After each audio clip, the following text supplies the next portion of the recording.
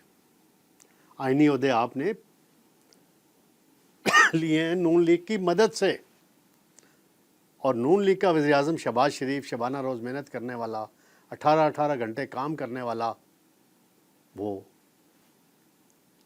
محنت کر رہا ہے، معیشت کو اس نے سنبھالا ہے، معیشت کو بہتر کر دیا ہے. تو پھر آپ گلے شکوے کس بات کے کرتے ہیں؟ وہ مجھے پتہ ہے گلے شکوے کی کوئی اور وجوہات بھی ہو سکتی ہیں. ناظرین، بجلی کے حوالے سے مختصراً بتاتا چلوں. اعظم نذیر تارڑ صاحب کا بڑا اچھا سٹیٹمنٹ آیا ہے. وہ کہتے ہیں 7 سے 8 روپے فی یونٹ مزید بجلی سستی کرنے پہ ورکنگ ہو رہی ہے. اگر یہ جون سے پہلے ہو جاتی ہے یا جون کے بعد ہوتی ہے، یعنی بجٹ پیش ہونے کے بعد یا پاس ہونے کے بعد، تو بڑی خوشائند خبر ہوگی کہ کم از کم 14-15 روپے فی یونٹ بجلی سستی ہوئی. تو چاہے حکومت جیسے بھی آئی ہے، فارم 45 سے آئی ہے، 47 سے آئی ہے، جس سے بھی آئی ہے، عوام کو اگر ریلیف مل رہا ہے تو اس میں سارے عوام پہ باقی چیزیں بھول جائے گی، باقیوں کو کی طرف دیکھنا چھوڑ دے گی. تو ناظرین، انشاءاللہ جلد آپ سے دوبارہ ملاقات ہوگی. اللہ حافظ.